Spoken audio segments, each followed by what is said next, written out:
आज ये धारणा देवार मुख्य कारण आमर ए सोसाइटी बहु पुरातन किंतु आपणकर गवर्नमेंट रो नोटिफिकेशन अनुसार 20/5 रे सेमाने प्रथमे एसएसजी को आपणकर डिसमिस कले जे एसएसजी धान किनी परिबनी। द्वितीय चिठी आपणकर रहिला 6/8 रे सेमान देले जे सोसाइटी रो प्रत्येक सेक्रेटरी ताकू चिठी दिया गला जे आपणकर डीओ माने जिबे ट्रेनिंग पई। आपण देखंतु यादर भंडारी पोखरी भी अच्छी आम सरसदा डीओ निजे भी जाइथिले ट्रेनिंग नवा पे भद्रक। तापरे पुणी 12/8 रे आपणकर कलेक्टर सारे माननीय कलेक्टर सारे चिठी करथिले जे आपणकर the register of cooperative society की जोटा कि आपणकर आम सोसाइटी भी अच्छी ता भितरे आपणकर आम सोसाइटी भी लास्ट एंड अच्छी जे एटा को आपण सैंक्शन करी तार कोड बाहर करी आपण ताकू दबा पई दे ऑर्डर करथिले आपणकर कलेक्टर सारे से कॉपी भी आम पाखर अच्छी।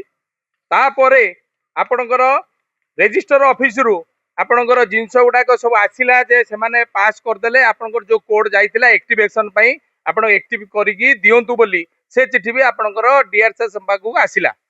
तेणु आमर कहवा कथा सबू जिनिस आसी साइला परे पुणी को ग्राउंड रे एमाने प्रशासनिक अधिकारी जदि कलेक्टर सारे आपणकर भुवनेश्वर रे समस्ते कहि साइला परे आपण रजिस्टर ऑफिस एवं आपणकर सरकार नियम दे साइला परे जे धान किणा हबो सरसदा सोसाइटी रे पुणी को अधिकार बळले आपणकर डीआरएस सारे बा आपणकर को का पाखरु केते टंका से खाइकी आपण डीआरएस सारे राता राते चिठी चेंज करूचंती जे आपणकर रहणिया सोसाइटी रे आपणकर हबो धान रजिस्ट्रेशन को ग्राउंड रे 19 तारिख दिन से चिठी करचंती आपण 17 तारिख आसिला आपणकर दियंतु सोसाइटी रे आपणकर आईडी पासवर्ड तेणु सोसाइटी की भी समान आईडी प्रोवाइड करचंती। तापर भी डीआरएस से 14 तारिख दिन आपणकर जो आमर कहले जो स्कैनर गुडाक आसीबा पई सी भी चिठी करचंती से जिंस आम पाखर अछंती। तेणु आपणकर चिठी करूचंती प्रशासनिक अधिकारी चिठी सबु जिंस हेई जाउची जे आपणकर सोसाइटी धान किनिबो सोसाइटी भी पैसा खर्च करले स्कैनर किना गला सिस्टम किना गला तेणु सबु जिनिस हैला परे आपणकर पंजीकरण कहीं हेबनी। तेणु कौ दलाल बल रे आज ए जिनस को भाइलेट करागला बा डीआरएस केते टंका खाइकी ए चिठी की चेंज करचंती तार उत्तरदायी से हेबे। पंजीकरण नै जो रही बर्तमान जहाँ देखा सरकार चाषी मान सहित खेलुंट जोटा कहुए से खेलुंट चाषी मान सहित। प्रथम मुझे आपको गोटे चिठी देखा ये चिठीटा आम देलु 20/8/21/7/2026 पूर्वतन कलेक्टर थिले दिलीप राउतराय सार सी आमको लिखिदे जे ऑर्डर कर दे चिठी उपरे जे सरस्वती सेवा समिति को धान किनिया अनुमति दि जाऊ।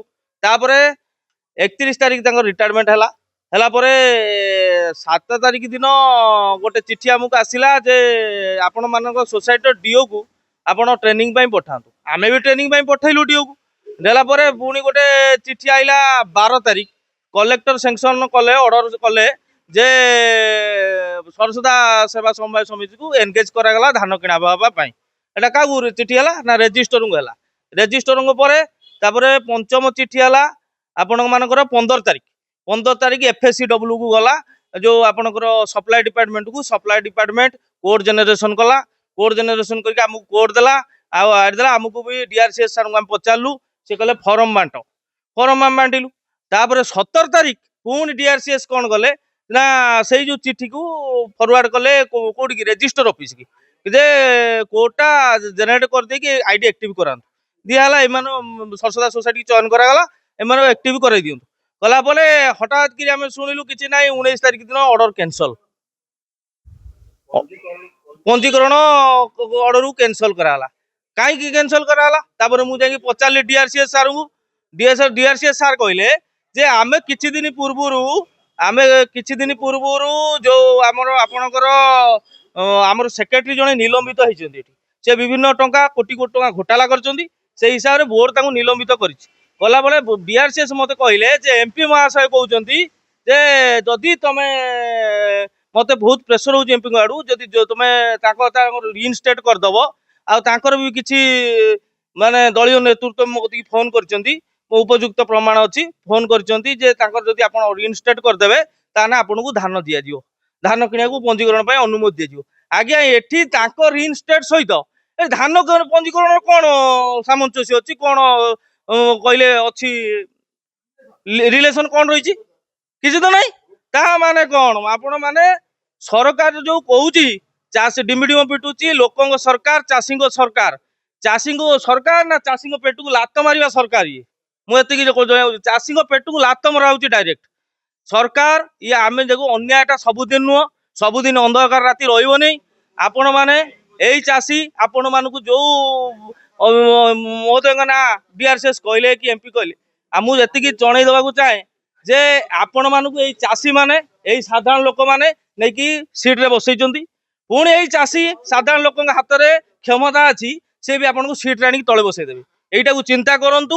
চাষী ମାନଙ୍କ স্বার্থ পাই যা হব করন্তু। ଆପଣ ରହଣିଆ সোসাইଟି ଅର୍ଡର କରୁଛନ୍ତି, ରହଣିଆ সোସାଇଟି କାହିଁ ଯିବେ? ସରସଦା ଚାଷୀ ସରସଦାର ସେବା ସମବାୟ ସମିତି ଅଛି, ନଥାନ୍ତା? ସମବାୟ ପୁରୁଣା ସେବା ସମବାୟ ସମିତି ଆମର 1967 ମସିହା ରେଜିଷ୍ଟ୍ରେସନ। ଆମେ ସରସଦା সোସାଇଟି କାହିଁ ଯିବ ରହଣିଆକୁ କିଣିବାକୁ ଧାନ? ରହଣିଆକୁ ବିକିବେ କାହିଁ? ପଞ୍ଜୀକରଣ ପାଇଁ ଲୋକ କହିବେ ହ୍ୟାଣ୍ଡିକ୍ୟାପ୍ଟ ଲୋକଟେ କେମିତି ଯିବ, କଣ ପାଇଁ ଯିବ? ତାପରେ ଆପଣ କହିବେ ଅଲଗା ବ୍ୟବସ୍ଥା କଣ ପାଇଁ? ଆମ ସମବାୟ ସମିତି ଥାଉ ଥାଉ ଆପଣ କଣ ପାଇଁ ହେଠି କରିବେ? ତାହେଲେ ମାନେ DRCS ମନ୍ଦ ଉଦ୍ଦେଶ୍ୟ ରଖିଛନ୍ତି, ଆଉ ସରକାର ଦଳର ଚାପ, କିଏ ଅନ୍ୟ କୋଉଠୁ ପଇସା ଖାଇଛନ୍ତି, ଆଉ କିଛି ଦଲାଲ ଆମର ଏଠି ଅଛନ୍ତି। ସେ ତାଙ୍କ ଘର ସରସଦା ନୁହଁ, ସେ ଯଦି ସରସଦା ହେଇଥାନ୍ତା ସେ କେବେ ସରସଦାକୁ ନଷ୍ଟ କରିନଥାନ୍ତେ। କିଏ 2-3 କିଲୋମିଟର ଦୂରରୁ ଆଉଛି, କିଏ 2 କିଲୋମିଟର ଦୂର। କିଛି ଦଲାଲ ଅଛନ୍ତି ଯେ ନିଜ ବ୍ୟବସାୟ ପାଇଁ ପୂର୍ବରୁ ବ୍ୟବସାୟ କରି ଖାଉଥିଲେ, ଏବେ ବ୍ୟବସାୟ ପାଇଁ ଆଉ ପୂର୍ବରୁ ମାନେ 2017ରୁ ବି ସେ ବିଭିନ୍ନ ଆମ ପଞ୍ଚାୟତଟାକୁ ନଷ୍ଟ କରିଦେଇଛନ୍ତି ଖାଇ ଖୁଇକି। ସେମିତି କିଛି ଦଲାଲ ଅଛନ୍ତି ଯେଉଁମାନେ କି ଏସବୁ ଜିନିଷ କରାଉଛନ୍ତି। ତାଙ୍କୁ ଆମେ ଯଦି ଚାଷୀ ମାଧ୍ୟମରେ ଚେତେଇ ଦେବାକୁ ଚାହୁଁ, ବର୍ତ୍ତମାନ ବି ସମୟ ଅଛି।